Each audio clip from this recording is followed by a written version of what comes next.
नमस्कार, आप देख रहे हैं डेमोक्रेटिक चरखा। मैं हूं आपके साथ नाजिश मेहताब। राष्ट्रीय स्वास्थ्य सर्वेक्षण 5 के अनुसार बिहार में महिलाओं के विवाह का औसतन उम्र 17.4 साल है। वहीं राष्ट्रीय औसतन उम्र जबकि 19.2 साल है। अगर हम शादी के न्यूनतम उम्र की बात करें तो पुरुषों का न्यूनतम उम्र 21 रखा गया है, वहीं महिलाओं का न्यूनतम उम्र 18 माना गया है। बिहार में जितनी भी शादियां हो रही हैं उनमें से 40.8% शादियां ऐसी हैं जो बाल विवाह हैं। वहीं उनमें से 63% ऐसी बच्चियां हैं जिन्होंने आज तक शिक्षा प्राप्त नहीं की। देश भर में बाल विवाह के मामले में बिहार शीर्ष 3 राज्यों में आता है।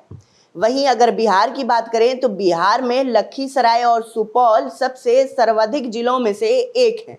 इन सब मुद्दों पर जब हम कमला नेहरू नगर में गए महिलाओं से बात करने जो बाल विवाह से जूझ रही हैं, हमने उनसे बात किया तो उन्होंने बताया कि कैसे उनकी कम उम्र में शादी हुई और किन किन मजबूरियों के तहत उन्होंने ये शादी किया। देखिए हमारी ये पूरी रिपोर्ट। किस उम्र में आपकी शादी हुई? 17 साल। 17 साल जी। जिस उम्र में आपकी शादी हुई उसके बाद कोई परेशानी आई? परेशानी नहीं, बड़का बेटा में तो वो नहीं परेशान हुई, मगर मेझला में परेशान हुए कि पीएमसी में बच्चा हुआ था। अच्छा। और 1 लीवर के था तो वही 4 घंटे एसी में रखाया बच्चा, तब बच्चा आराम से जिंदा रहा। पहले तो हम लोगों ने एक नेटवर्क बनाया जिसका नाम परिवर्तन नेटवर्क रखा है और यह मतलब इसका उद्देश्य हम लोगों का उद्देश्य है कि इस नेटवर्क बनाने के लिए कि हम लोग बाल विवाह खत्म करने के लिए ही बनाए हैं इसको। एक सर्वे के माध्यम से पता चला कि हमारे कमला नेहरू नगर स्लम में बाल विवाह ज़्यादा हो रही है, तो हम लोगों ने ये नेटवर्क बनाया है और इस नेटवर्क के माध्यम से हम लोगों ने टोटल ये कमला नेहरू नगर में 7 बाल विवाह रोके हैं और एक ये अदालतगंज। आपकी शादी किस उम्र में हुई थी? 15 साल। 15 साल की उम्र में हुई थी। उस दौरान कभी कोई परेशानी हुई आपको? परेशानी कमजोरी टाइप के है सब चीज। आपके बच्चे हैं? हाँ। क्या उम्र है उनका? साल भर 1 महीना। अभी आपका उम्र कितना हो रहा है? 16-17 होता। मेरा ही मोहल्ला में एक बाल विवाह हुआ था, उसी का जो कहानी बताते हुए कि क्या नुकसान होता है, तो हम बताएं कि देखिए आप बाल विवाह मत कीजिए, क्योंकि ये पहले भी एक बाल विवाह हो चुका है ये कमला नेहरू नगर स्लम में और उसका उम्र 13 वर्ष का था सिर्फ और 14 वर्ष में वो माँ बनी। फिर उसके बाद वो 15 वर्ष की होते होते वो डेथ कर गई। तो उसको हम बताएं कि बाल विवाह से क्या नुकसान होती है, तो वो उन्होंने अपना जो बेटी है उसका बाल विवाह करना मतलब कि बोला कि नहीं अभी नहीं कराएंगे और इसको पढ़ाएंगे आगे, और वो अभी 8 क्लास में गई। मजबूरी होता, बाप माई के पैसा नहीं रहता, कोई चीज आमदी के दिक्कत रहता तब नहीं करता शादी, ऐसे तो नहीं करता था शादी।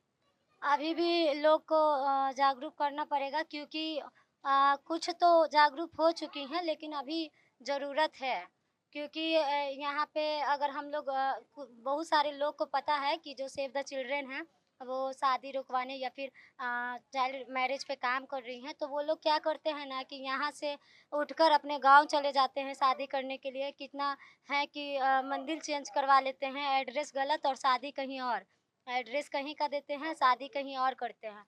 तो अभी ज़रूरत है जागरूकता की। बाल विवाह को ख़त्म करने के लिए राष्ट्रीय स्तर पर भी कानून बना है और राज्य सरकार भी प्रयासरत है कि इस कुप्रथा को समाज से ख़त्म किया जा सके, लेकिन ये अभी भी जारी है। और आपको मैं एक आंकड़ा बता दूं कि NFHS 5 के हिसाब से लगभग 40% से अधिक शादियां जो है बिहार में अभी भी बाल विवाह है। इसके कई सारे सामाजिक आर्थिक कारण हैं। एक जो इस कारणों को अगर हम देखना चाहेंगे तो एक कारण ये है कि आर्थिक बोझ को कम करने के ख्याल से भी लोग जो हैं अपने बच्चियों की शादी, अपने बच्चों की शादी कम उम्र में करा देते हैं। हमारे यहाँ जो दहेज प्रथा का प्रचलन है वो भी एक बड़ा रीज़न है जिससे कि लोग बच्चियों की शादी पहले कराते हैं ताकि उनका दहेज कम लग सके, उनका खर्च कम समय तक उठाना पड़े, इसलिए भी लोग बच्चियों की शादी पहले करा देते हैं। एक और बड़ा रीज़न हम लोगों के सामने आया जब हम लोग इस विषय पे काम कर रहे थे। तो एक फिल्म में एक महिला ने कहा कि वो बड़ा ही शॉकिंग था कि बाप भाई के नज़र में आने से पहले बच्चियों की शादी करा देना चाहिए। मतलब ये जो सेक्सुअल हरासमेंट का जो मामला है वो भी एक बड़ा रीज़न है जिसमें कि बच्चियों की शादी इस डर से करा दिया जाता है कि उनकी सिक्योरिटी नहीं है यहाँ पे इस राज्य में, और इसलिए भी गार्जियन जो है उनको जल्द से जल्द शादी करा देना चाहते हैं। तो और भी कई सारे रीज़न है, लेकिन ये सब कुछ महत्वपूर्ण रीज़न है जो मैंने आपके सामने रखा। देखिए, सबसे पहले तो वो तरीका है जो जागरूकता करने का है, लेकिन अभी बहुत सारे लोग यहाँ जागरूक हैं। हम लोग जब काम करते हैं तो देखते हैं कि जब यहाँ पे बात करते हैं लोगों को पता चलता है कि यहाँ खतरा है, अगर हम बाल विवाह करेंगे तो पुलिस आ जाएगी, तो वो गांव में ले जा करके करा देते हैं। तो तरीका ये होगा कि सबसे पहले तो ये जो आर्थिक जो विषमता है हमारे यहाँ, उसको कैसे हम कम कर सकते हैं, इस पे काम करने की ज़रूरत है। दूसरा, लड़कियों को शिक्षा, और शिक्षा के साथ साथ उनको रोजगार। अगर हम ये देखते हैं कि जो लड़कियां पढ़ करके कुछ अर्निंग करती हैं, अपने परिवार के लिए कुछ आर्थिक सपोर्ट कर सकती हैं अगर अपने परिवार को, तो उनकी शादी थोड़ी देर से होती है। तो ये एक तरीका हो सकता है कि लड़कियों को हम पढ़ाएं और उनको काम दें, कुछ अर्निंग के लिए हम अपॉर्चुनिटी क्रिएट करें बिहार के अंदर। एक और है कि हमको दहेज प्रथा के ऊपर भी काम करने की ज़रूरत है।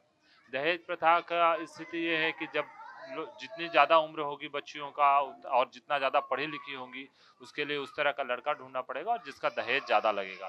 तो ये भी एक बड़ा कारण है कि लड़कियों को बाल विवाह करा दिया जाता है। एक और मामला है जो मैंने कहा कि ये है सेक्सुअल हरासमेंट का। समाज में सुरक्षा के नाम पर जो डर है लोगों के दिलों में या माता पिता के मन में जो डर बैठा रहता है बच्चियों की सुरक्षा को लेकर के, वो भी एक बड़ा कारण है। तो उस डर को कैसे कम कर सकते हैं, उसमें जो हमारा कानून है या हमारा जो मॉनिटरिंग सिस्टम है, हम जो कह रहे हैं कि हमारे पास 181 एक लाइन है ना, जिस पे आप कभी भी कॉल कर सकते हैं अगर लड़कियों के ऊपर कुछ भी आपको खतरा नज़र आ रहा है तो इन सब चीज़ों को दुरुस्त करना पड़ेगा, है ना। जो लॉ है उसको पूरा करना पड़ेगा ठीक से, ताकि हम लोग इसको कंट्रोल कर सकें। जैसा कि आपने सुना कि महिलाओं का क्या कुछ कहना था, उन्होंने साफ तौर पे बताया कि परिवार में जिस तरह से पैसे की तंगी होती थी और कई अन्य परेशानियों के कारण बचपन में ही उनकी शादी करा दी गई। आपको हमारी ये पूरी रिपोर्ट कैसी लगी, हमें कमेंट करके ज़रूर बताएं। अगर आप ये वीडियो फेसबुक पे देख रहे हैं तो हमारे पेज को लाइक करें। अगर आप ये वीडियो यूट्यूब पे देख रहे हैं तो हमारे चैनल को ज़रूर सब्सक्राइब करें। बहुत बहुत धन्यवाद।